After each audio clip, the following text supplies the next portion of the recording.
Hello and welcome to this Dawn Busters Taste Challenge this morning as the sun rises in the east on a clear day with no clouds, I don't believe.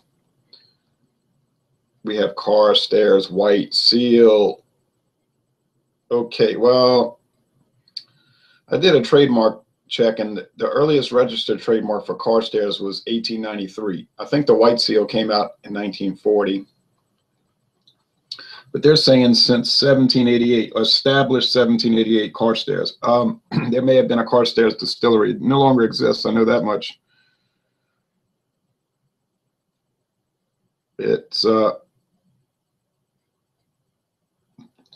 got like the founder's signature down here, I guess, in cursive. A gracious combination of distinguished whiskeys and fine neutral spirits. Yeah, 80% neutral spirits. They're so fine and so high quality, they made sure it was 80%, which, by the way, is the minimum allowed by law to be called a blended whiskey. But anyway, reading those descriptions almost as fun as trying the product.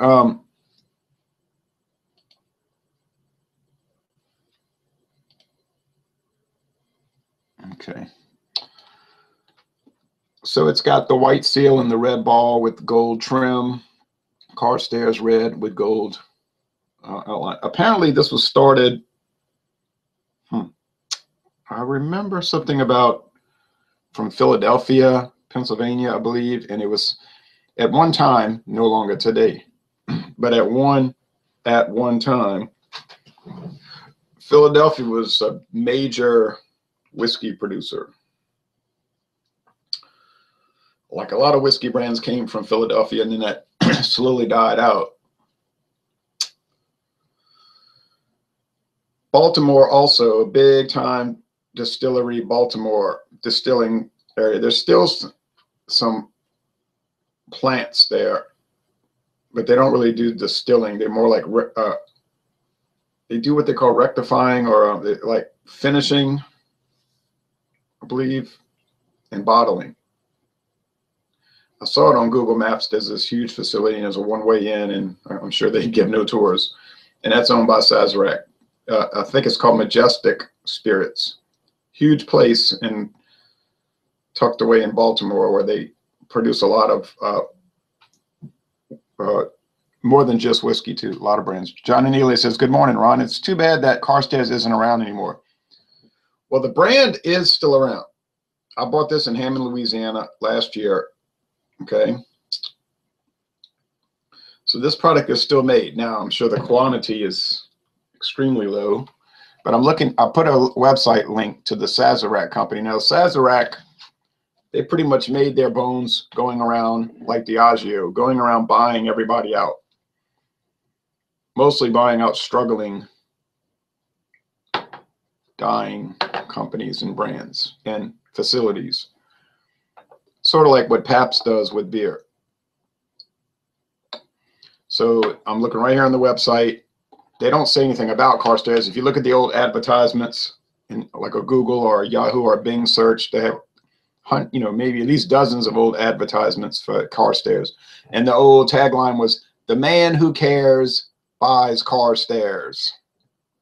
Now the slogan could be, "The man who cares can't even find Carstairs." So I was lucky to run across it, I guess. I've never seen it anywhere else except for that one store, that convenience store in Hammond, Louisiana. And they're selling this today, currently, 2017, in 375 milliliter plastic bottles. Oh, I'm sorry. Okay, 200 milliliter plastic bottles. 375, which is what I've got here today. 750 milliliter glass, 1 liter glass, and 1 liter and 0.75 plastic, the big handle bottles. So you can get it in the whole variety, but you can't get it, right? I mean, it's spotty, obviously very spotty. Now, On the other hand, we've got Seagram 7 Crown, introduced from what I was able to find out, 1934. Got the embossed bottle, looks real nice. They got the new label. If you go to some stores, they still got the old label that they replaced it with, that they replaced last year with this new label with the foil kind of look. It's really not foil, but it makes it look like that. It's a strange filigree thing with texture on, with the writing and the design. If you go and look at the old label, and I went to some stores and they had both concurrently, the old label is basically unchanged since the 1930s. Just a standard thing, the beige and the red 7. But I guess Diageo wanted to modernize it finally after 80 years. And there's like a clear plastic thing going on here. So it's got the Seagram seal with the horse, 2 horses, integrity, craftsmanship, and tradition. That's their slogan: integrity, craftsmanship, and tradition. And if you look at the Seagram's ginger ale from Coca-Cola, who bought that section of the company, it's got the same seal. So blended whiskey. It's got your 7 crowns, which exist for whatever strange reason. This is blended at a ratio of 75 to 25, okay? 75 to 25, Carstairs, 80 to 20. It used to be different. If you look at the old Carstairs ads, it used to be 72 point something, and I think even before that it might have been 65. I'm not sure, but the minimum is 80-20, and from what I understand, that's been the minimum for a long time. You got to be at least 20% straight whiskey, but it can go higher. Now, if you get Southern Comfort, very popular liqueur, Southern Comfort. Most people just look at it as a whiskey, I guess, but flavored whiskey. But yeah, if you look at Southern Comfort, it's a spirit whiskey. It's only 15% pure whiskey. It's 85% grain neutral spirits. And it even says that, sort of hinting about that on the label, the spirit of New Orleans. John and Neely says, wow, I thought it had been discontinued. No, I'm looking right here. Type in Sazerac.com and go to their blended whiskey, which is a huge catalog of blended whiskeys. That's some of the ones they have. That's the ones they sell under their nameplate. Then they sell an enormous amount of private label blended whiskeys under other nameplates, aliases. They call those alias company names. For instance, 75 South is a blended whiskey for the Albertsons Safeway store, 75 South. The Winn-Dixie blended whiskey, Walmart's Caliber. It's all from Sazerac. I think that they might make as much money off of private label production as they make off their own labels. I'm just thinking that. He says, well, maybe I'll run across it someday. These obscure brands always fascinate me, especially ones with histories such as Carstairs. Right, he was like a prominent brand in the 40s and 50s. Didn't it look like that maybe started going downhill in the 60s, and then by the 70s it was just something that maybe only people's grandfather knew about, that kind of thing. Okay, well, you can see I filled one a little too high. That's got to be the Seagram 7. It's a little darker than the Carstairs. Carstairs is more of a pale gold. This is a slightly amber gold. Yes, that's correct. Now, remember, we had the shocking results of the last taste challenge. And I said catastrophic results in some ways, because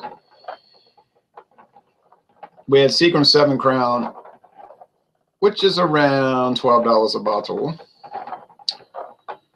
And I had it up against Beam's 8-Star, you know, Jim Beam Company. Beam's 8-Star, which is only $8 a bottle. So we're talking about a $4 difference, a minimum of $4 difference, really.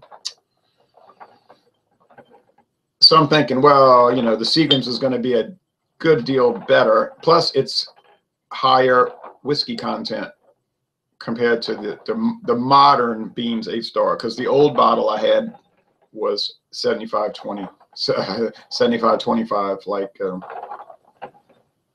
Seagram. Well, if you watch that video, I was just so confident that the one with the woody, the charred aroma and flavor had to be Seagram's.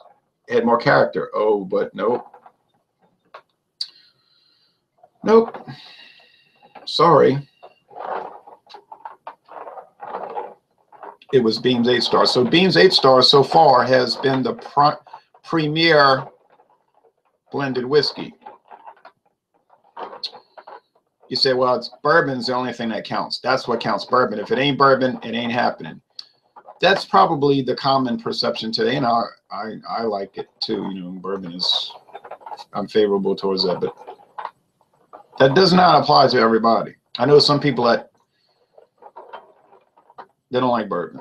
They'll rather have a blended whiskey, maybe Canadian blended, you know, but and that has to be true, because look at all the sales for it. I mean, go in a store and look for blended whiskey. You might find 50 different brands if you go in a really good liquor store like Dornax or Sam's Club. I mean, we're not talking about a handful of brands here. And I asked the guy, I asked David Gatt, I said, well, why do you prefer the blended whiskey? Oh, it's smoother, it's lighter, it's not as harsh, whatever. And he's always drinking it, so he drinks a lot more than me. I'm not saying he's a person that drinks too much. No, I'm just saying he likes it. I mean, he doesn't drink beer, you understand? So his drinking is blended whiskey. It's not beer. So the overall volume intake per week is probably the same as mine. Might be a higher ABV, though, because I'm drinking beer as opposed to 80 proof liquor. All right, anyway, so now let's go. I'm trying not to look, you know, because of the shade difference and the volume.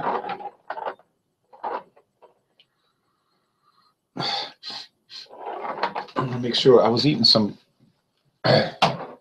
gumbo. I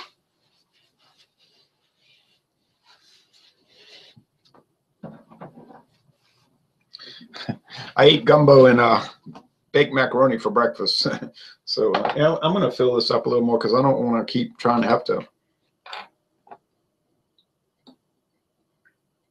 Even that slight bit of liquid difference is changing the weight. I mean, so almost imperceptibly. Okay, so we're only talking about 4 ounces total here. It's not exactly, we're not exactly getting ripped with 4 ounces.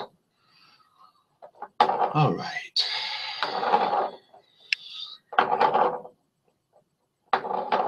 And I posted earlier this morning, I posted a review from a few days ago, the Route 47 Red Ale from New Orleans. Very good product. Unfortunately, most people probably will never see it. Then I have another review. I'm going to try to record today, St. Arnold's. Another St. Arnold beer, a pale ale. And then I've got the Tin Roof Voodoo, the new Voodoo from Tin Roof. It's supposed to be reformulated from Baton Rouge, Louisiana. Another one you probably won't see ever. And then I got the Acadie, which I haven't done in a long time. I think they might have reformulated. I got to check on the Acadie from Louisiana. Gumbo and macaroni. Now that's a great breakfast. Yeah, an unusual breakfast. It was leftovers. I said, well, yeah, that's what I'll eat. So I heated it up, you know, put Louisiana brand hot sauce on it, some black pepper. Had it really hot, like so hot you couldn't taste it without burning your tongue at first. It worked out very well with 3 cups of coffee. All right. Definitely wood notes here. And, but, you know, they're very faint. Floral type thing. Typical, like this is typical, right? Dried flowers, dried candied fruit that you use in a fruit cake. Standard whiskey aroma. Everything you always wanted in a whiskey and less. That's what you get with blended whiskeys. Everything you always wanted, but less.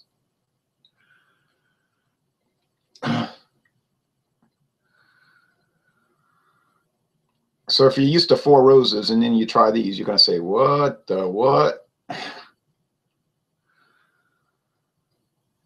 And a friend of mine was over here Saturday, and he said, let me see that Heaven Hill blended whiskey, you know, with the old wood. It's like a old wood post with a poster on it. He said, it smells watered down. I said, that makes sense. Still very popular here. Okay, so as far as the comparison, it is very, I think I still have some macaroni oil residue on my hands here. The grease from the cheese, you know, the cheese will get the oiliness.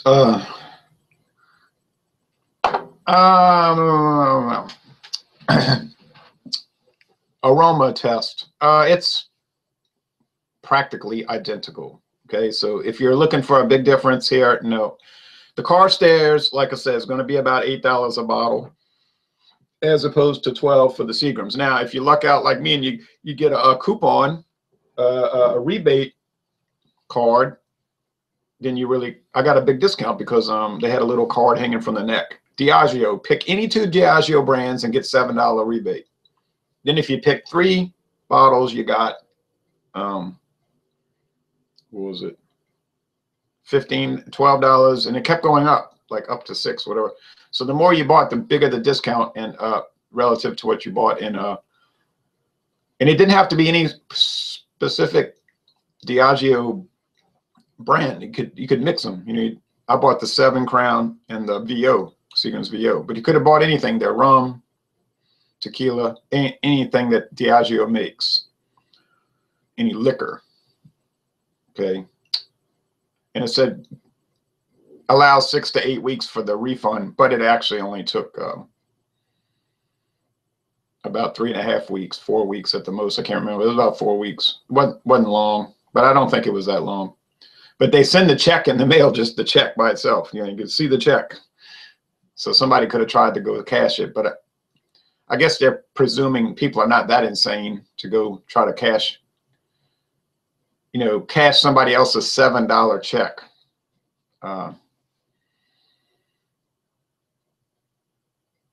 You know, you'd really be a nut to do that, and face some kind of felony charge because you want to cash a $7 check. Okay, that's not yours. Gumbo. Okay, less is sometimes more with these blended whiskeys. If people wanted more wood and stronger flavors, then they would just buy bourbon. That's correct.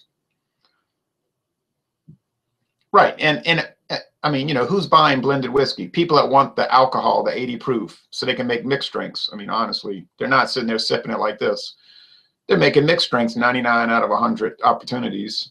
But like you said, these products are just as popular, if not more so, than straight whiskeys. I guess they're popular because of the volume, right? You know, the price is low. And they're having like, okay, so today is Halloween, so they might be having a Halloween party. And they want volume. They're going to make all those shots and whatever they're going to do. And so, yeah, they're going to look for price first. Taste isn't really important. Or New Year's Eve party, you know, and really, if they want the pure alcohol just for making shots, and they're going to use the vodka, right? They're just going to get vodka. They're going to get the cheapest vodka they can get. They're going to get Caliber from Walmart. I mean, $5.96 for a 750 milliliter bottle. That's what they're going to buy, you know. So these things have their place, but the place is not really connoisseur, sniffing, tasting, evaluating. Now, that's done at the facility. Sazerac's going to have tasters making sure the stuff is good with nothing off or weird about it. And what I've noticed from Sazerac, and of course Diageo as well, but especially Sazerac, is that it's always pinpoint consistency. I mean, there's never anything off or strange, except for one thing, the Hartley brandy. Now that VS brandy, that was, now it might have not been off because it might have been designed to taste like that, but it didn't taste right to me. yeah, our Chihuahua, that thing was, oh my goodness. I see why it was $6.99 a bottle on sale. Oh, but they sell a ton of it, the VSOP now though, and all that Hartley flavored brandy. Oh boy, did they sell a lot. And but they don't sell it to me. Okay, oh, it's mostly watery. If it's 80% grain neutral spirits, then it's going to be neutral. You know what I mean? Like my father would say, it tastes like inert, like it's in stasis. It has no, he used to work at a chemical, he was an operator at a chemical plant, and he was in the laboratory. He worked in the lab for years. So he'll use that term. It tastes like inert, like an inert gas. Morning, Ron. I really enjoyed your review on the Budweiser Repeal Reserve. Thanks, Jeep and Foodie. I enjoyed doing it. It was a lot of fun, and people have been commenting on that thing left and right. Like all the comments I get every day on that video is incredible, and the viewership is good. 1,200 views in a few days. And I was talking to the salesman, that local Budweiser salesman here, and then I noticed his supervisor was there yesterday watching him. He said the sales is just through the roof. They can't keep it on the shelf. He said it's incredible. They can't believe it. It's just moving. I said, well, that's going to dissipate over time. And I said, Anheuser-Busch came up with a brilliant idea, I think. Put it out there, let it go. It's going to be hot. Then by the time it dies down, you're not sitting there moping and crying because your brand went kaput like Black Crown. Although this is a much better product than Black Crown. People keep asking me, what was the difference between Black Crown and the new Budweiser Prohibition Repeal Reserve? So it's got all the goodness of Black Crown without the nastiness. You know what I mean? So they kept the good character of it, and they got rid of the nastiness and made a great Martzen beer. But by the time it dissipates and the popularity dwindles away, say now in February, they can come out with another specialty one shot. And so maybe they could do that 3 times a year and just have really nice packaging, because like everybody's saying, the packaging for the Repeal Reserve is dynamite. Give it some heavy advertising on TV and then let it slowly fade away, and then bring out another one 3 times a year. You know, 3 times a year you could do that, specialty. I mean, heck, you could do that forever. And then you don't make anything too complicated. That's another part. You don't spend too much R&D money on making something peculiar, unusual. It doesn't have to be banana green pepper beer, you know. It doesn't have to be chocolate asparagus beer. It could just be something like Martzen, you know what I mean? Because I think people are starting to turn against all that flavored mumbo jumbo anyway. The rotating styles is a great theory, and the use of gimmick bottles is an awesome idea. Yeah, right. Like all they did was take the natural lights. They took the natural light stubbies and just put a Budweiser label on them. See, they save money. That whole company is about saving money because of Carlos Brito, the guy who runs it. Like they got rid of all company cars once he took over. He said, why do these people need a company car? I drive my own car to work. You don't need a company car. Let them go buy their own car.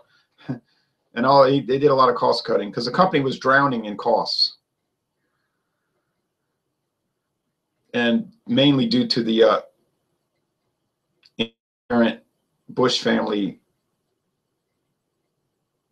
operational policies, which might have worked in 1935 or even 85, but they weren't working in 2008.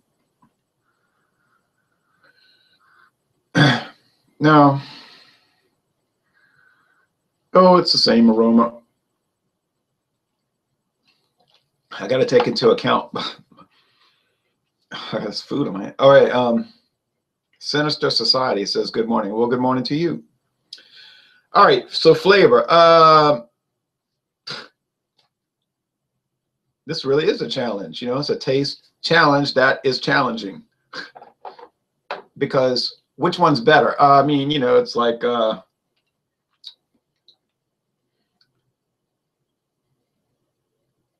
And what's better, Armour Vienna sausage or Hormel?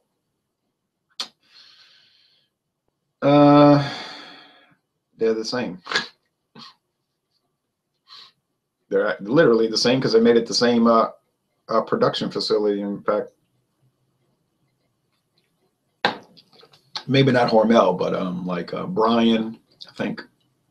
Oh, there's so many different brands of that stuff, but most of it's made at Fort Madison, Iowa. Production plant 4247. And curiously, these may be made at the same place. Now, let me tell you what I'm talking about. It says blended. Now, you see, sometimes like William Kepley, who everybody's asking what happened to William Kepley, who disappeared. And I mean, literally disappeared. But like he said, it's sometimes what the label doesn't say that tells you more than what it does say. Blended and bottled by Sazerac of Frankfort, Kentucky. You know what's Frankfort, Kentucky? Buffalo Trace. Okay, so this is from Buffalo Trace. However, notice that it does not say distilled by Sazerac. It simply says blended and bottled. Oh. Now you see, the label has K13. And I believe that's Kentucky 13. That's Kentucky in 2013, the 236th day. Okay, 23 hours, the 23rd hour of the day, late at night. Those plants run all night long. 33rd minute. Okay, so these labels are not sometimes too hard to understand. K, that's Kentucky, probably Frankfurt, 2013, 256th day, 11:33 p.m. 11:33 p.m. But where did the whiskey and the grain neutral spirits originate?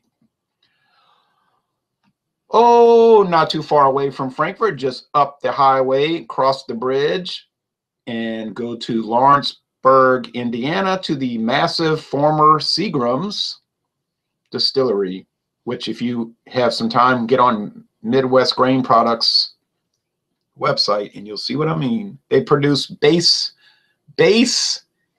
liquors for all these companies, even the craft companies.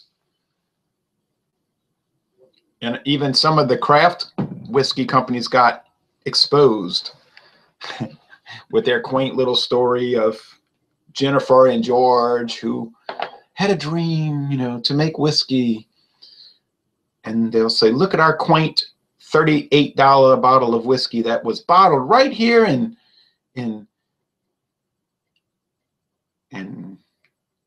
Clarksburg, Kentucky. Oh, or Shemmonsville, Tennessee. Bottled, not distilled. Seagram's. Oh, it says blended and bottled in Norwalk, Connecticut.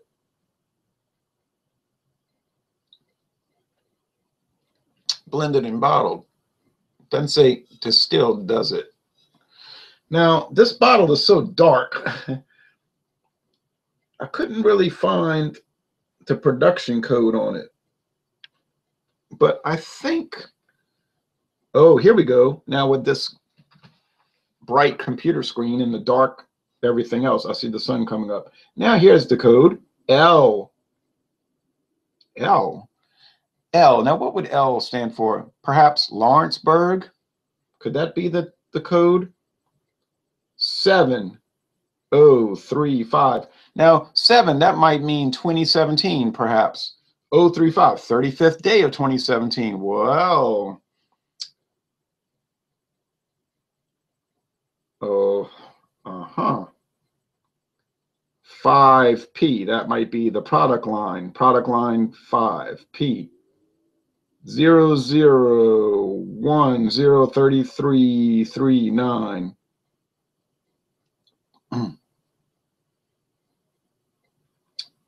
So it's probably giving you the day of the week. in the time. L, it's got to be Lawrenceburg, Indiana. Well, that's no shock, because if you look at the old Seagram's advertisements, you know, the old magazine ads, they all say the same thing at the bottom, Lawrenceburg, Indiana. It's always come from there. It's where it originates. You say you're stalling for time. That's all you're doing. You're stalling because you can't tell the difference. You're darn right I'm stalling. But I'm not worried because I made no claim that I could tell them apart. That one's darker, so it's got to be the, I'm sorry, I glanced at it. It's got to be the Seagrams. I don't even know why I'm mixing them up. They taste the same. I can't tell them apart. What's the purpose of even mixing them? I mean, there's not going to be any bias. You know, I don't work for either company. I could care less. You say, yeah, but the Seagram, Sazerac is based in New Orleans. Their headquarters is right next to New Orleans, and it's owned by the Goldring family, William Goldring and his wife. That's the actual two people that own it. There's no board of directors. There's no corporation. It's a man and his wife that own the huge Sazerac company. You ought to go see their house. It's nice. It's nicer than mine. All right. Or yours.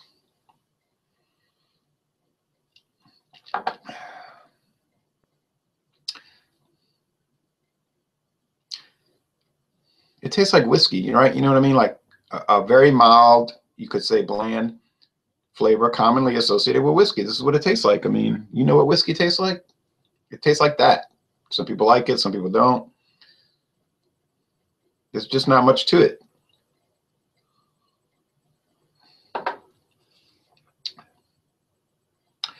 Now, the one that I just took a sip of seems a little blander, but we're talking about by a shade, a little watery, more watery. So I do believe that this is the Seagram's and that the one to my right is the Carstairs.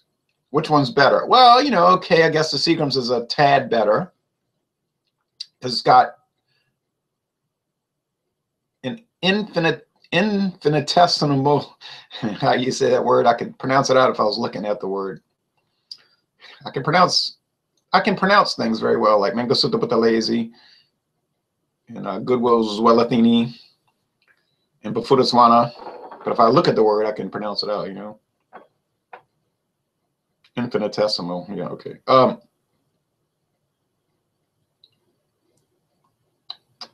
Let's do the reveal. Enough jibber jabber. Yeah. Okay, I got it. Seagram 7. So Seagram 7 wins by a hair, and I mean a hair. Like maybe I'd pay $1 more. But does it win by $4? No. No. There's no way I'm paying $4 more for a bottle of Seagram 7 Crown when I could get Carstairs for $8 as opposed to $12. And the difference in taste is minimal. And the Seagram's doesn't exactly taste better. It just tastes more. You know what I mean? It has a little more flavor. So next time I buy these, which will be never, not that I don't like them. I mean, I'm not going to live 1,000 years. And the intention is to just keep trying different brands. So why would I go back to buy these? You understand? So, but hypothetically, if I was to ever buy these again, which I ain't going to do, unless I give it as a gift to somebody, which could happen. I mean, I would just buy the Carstairs. So Carstairs wins on value and Seagram's wins on flavor. But since the flavor isn't appreciably better or stronger or more pronounced, then even though Seagram's wins, it loses. So it's a Pyrrhic victory. A Pyrrhic victory.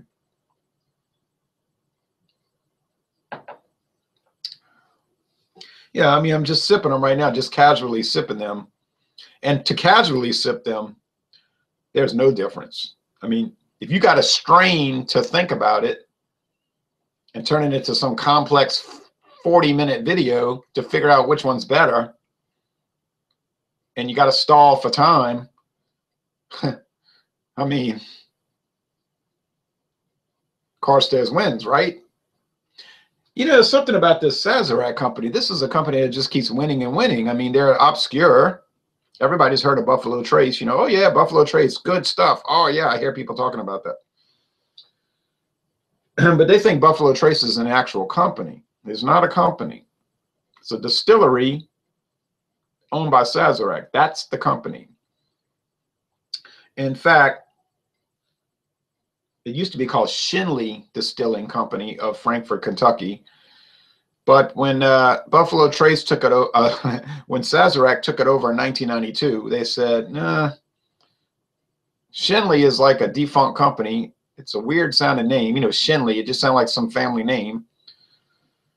There's not a whole lot of cachet to it. So they wanted to make it sound, you know, like more like modern, you know what I mean, modern gourmet whiskey type company. So they renamed it Buffalo Trace. Because if you read the website, they say, it has been said, you know, it has been said. Who said it? It has been said that the buffalo used to traipse through this part of Frankfurt in a little trail, and it was a well-worn trail through the woods. And so we named this quaint distillery Buffalo Trace, blah, blah, blah, you know, and then that became like a premier company for the last 25 years, when it wasn't before. It was considered like a second-rate outfit, Shinley. Although, you got to give them this. Apparently, Shinley was the first company to do single barrel bottling. In 1984, single barrel whiskey, which at the time was largely ignored. People said, so? I think that was Blanton, 1984, Blanton single barrel. And the general attitude was, so what? But they kept pushing it. Now everybody's got to have single barrel, right? I mean, that's the big thing, right? Oh, single barrel. Wow, I'm a big shot now. Let me go show off at this party. You see, yeah, I'm drinking single barrel Blantons. But they were the first one, you know, 1984. So from what they're saying. Seagram 7 really is a great value, and it's available everywhere. I'm looking forward to the examination tomorrow night. I am too. I mean, I'm curious to see what people say. I mean, you know, if you like bland products, it works. If you're looking for a lot of complex flavor, you better keep looking. My opinion, you know, keep looking. But I ask people, I've just been asking people without any, you know what I mean, telling them what it's about. I say, hey, you ever had Seagrams? And a guy told me yesterday, yeah, I used to drink that. He had a heart attack, so he doesn't drink anymore. But he said, I used to drink that stuff when I used to drink. Oh, it was pretty good stuff. He says, haha, that's interesting. The mysterious origin of the Buffalo Trace name. Yeah, basically they just made it up because it sounded nice. Well, that's fine. You know, I'm not picking on it or trying to downgrade it. I mean, I think Buffalo Trace sounds nicer than Shinley. Not degrading the Shinley name. You know, with Buffalo Trace bourbon might sound better than Shinley bourbon, although it's the same product. All right. Thanks for watching this video production, this taste challenge, which I swear was really a challenge this time, a real challenge. Oh, what's next? Well, I think in 2 days I will try to do Seagram 7 Crown versus Heaven Hill blended whiskey, Kentucky whiskey. Will that be a challenge? If memory serves correct, I think Heaven Hill has a little something to it. There's a little something that makes it differentiated, but it isn't much, but it's something. Well, we'll see. Okay. Thank you for watching the video production.